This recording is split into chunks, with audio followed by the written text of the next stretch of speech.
Olá a todos, eu sou o pastor Ricardo Panizzi, estou gravando aqui para o grupo do Voltemos à Reforma e nós vamos continuar nosso estudo sobre religiões e hoje nós vamos estudar sobre a existência de Deus. Primeiro é preciso analisar o que é existência, porque existem dois termos que podem ser usados na compreensão e no sentido de existência. O primeiro dele é a existência no sentido de algo verdadeiro e possível, ou seja, algo que, se a gente possa dizer assim, ele existe, ele é verdadeiro, se a gente pode usar o termo real, né? E o outro termo é a existência no sentido de fazer parte da criação ou parte da realidade. Então existem esses dois termos de existência. Quando nós olhamos para Deus, nós temos que observar esses dois termos. Porque primeiro, Deus existe no sentido de ser real e verdadeiro, de ser puro, né? De ser uma pessoa, um Deus que é possível. Esse é o primeiro sentido para Deus. O segundo é a noção de ele fazer parte ou não da criação. Deus faz parte ou não faz parte da criação? E é isso que eu quero responder aqui. A teologia apofática diz que Deus não pode existir, porque se ele existisse, ele faria parte da criação e seria limitado e, portanto, não seria Deus. Eu acho que a teologia apofática errou, porque apesar de Deus também não fazer parte da criação, ainda assim ele se manifesta na criação e se manifesta de uma forma que podemos compreender, né? Ou seja, a revelação que temos através de Cristo se manifesta de uma forma que compreendemos a sua morte, a sua ressurreição. Então, quando eu estruturei o perceptivismo teológico, eu uni essas duas compreensões. Deus existe e não existe na criação. O que isso quer dizer? Que Deus, ele faz parte da realidade, ou seja, da totalidade das coisas, daquilo que podemos compreender e compreender dele, mas ao mesmo tempo ele não existe e não faz parte da criação, ou seja, ele está além dela, ele está além da compreensão.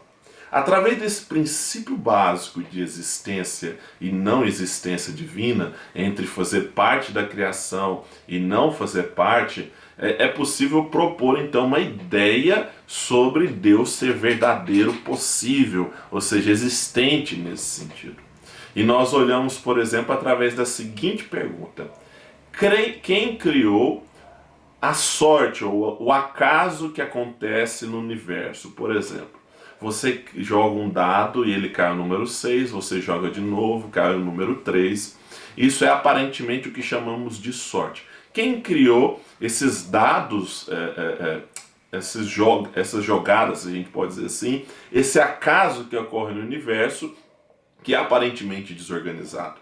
Existem duas respostas dadas pelos ateus e pelos cristãos. A primeira é de que o que criou o universo foi o próprio universo. Ele se autocriou, ou seja, criou a partir do acaso, ele não tem um significado teísta, né? E ele surgiu a partir do nada, ele era nada antes disso e veio a surgir o universo. Então o nada criou todas as coisas. A outra concepção, a concepção teísta, acredita que há um Deus criador de todo o universo. Por que existe essas duas concepções e qual delas eu devo segui-las? Eu vou responder primeiro por que os ateus, quando olham o universo, conseguem ver evidências de algo que venha a ter surgido através do acaso.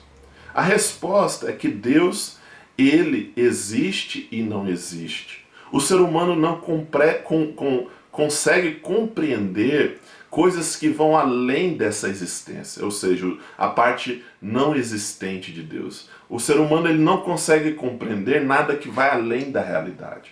Então, quando ele analisa o universo e percebe coisas que são feitas do acaso, mas ele não entende o que existe além da realidade, ele joga então a desculpa de que aquilo foi feito a partir do nada. Mas é simplesmente porque ele não consegue responder ou compreender a totalidade das coisas, ou seja, não consegue compreender a totalidade de Deus que existe além da sua própria realidade. Agora observemos qual é mais possível. O nada ter existido como fator criador do universo, ou o acaso, né? Ou qual pode existir, o próprio Deus ou nada? Vamos primeiro observar o nada. O nada, ele é possível de ser imaginado? Imagine o nada em sua cabeça. Você consegue imaginar o nada? Não, você imagina algo. Né? Você imagina um vazio, todo escuro. Você não consegue imaginar o nada. Ou seja, porque a ideia do nada é impossível de ser formulada. Então, nada, a ideia do nada anula a própria ideia do nada. Agora, com bases apenas empíricas, Deus pode existir como não pode existir. Porque não é possível provar a existência de Deus, como também não é possível provar que ele não exista. Ou seja, temos 50% de chance de Deus existir como sendo verdadeiro possível e 0% de chance de o nada existir, porque o nada anula a própria ideia do nada. Então, qual deles você vai seguir? Algo que é impossível de existir ou algo que tem uma chance de ser verdadeiro?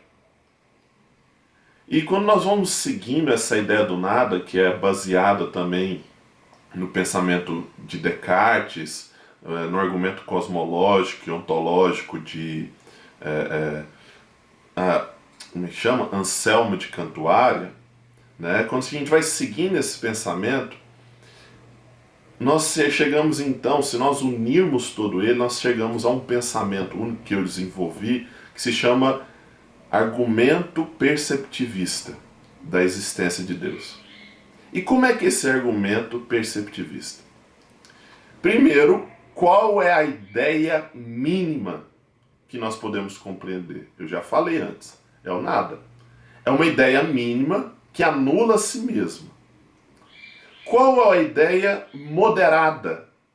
Uma ideia moderada é aquela que precisa de uma condição para existir. Um cavalo é assim, um unicórnio também. Ele precisa de uma, mesmo que seja impossível de existir no mundo físico, mas no mundo das ideias ele precisa ter um chifre e ter um formato de cavalo baseado na realidade nossa, que é os cavalos. Então ele é uma ideia moderada, ele precisa de uma condição. O que é a ideia infinita ordinal? São ideias que são aparentemente contrárias umas às outras, mas precisam umas das outras e ainda têm condições para existir. Por exemplo, a lei do universo e as coisas que acontecem aparentemente ao acaso no universo. A lei estrutura e organiza o universo e as coisas desorganizadas funcionam no universo de maneira livre. Mas ainda assim precisa de uma condição, que é o próprio universo, para existir. Agora, o que é uma ideia máxima? A ideia máxima é a ideia máxima a ser imaginada. Aquilo que é o máximo a ser imaginado. A primeiro momento a gente pensaria que o máximo a ser imaginado seria então a realidade, que é a totalidade das coisas, a criação. Mas quando nós pensamos sobre a ideia máxima e olhamos para a questão da teologia apofática, percebemos que é possível imaginar além da totalidade das coisas, além da própria realidade. E aí, quando imaginamos além da própria realidade, a única coisa que conseguimos imaginar de fato é um Deus pessoal. E quando nós imaginamos um Deus, se ele é uma ideia máxima, na nossa ideia, ele tem que existir em nossa ideia, quanto no mundo possível, quanto na realidade física. Porque senão não seria uma ideia máxima. Então a ideia máxima, ela afirma a ideia máxima. Enquanto a ideia mínima, que é o nada, anula a ideia mínima, a ideia máxima afirma a ideia máxima. Ou seja, Deus existe simplesmente por ser Deus, porque senão ele não seria Deus. É um pouco complicado esses argumentos, mas à medida que a gente vai desenvolvendo, nós vamos aprendendo, e eu creio que você também desenvolverá um conhecimento apologético. Deus abençoe e até mais.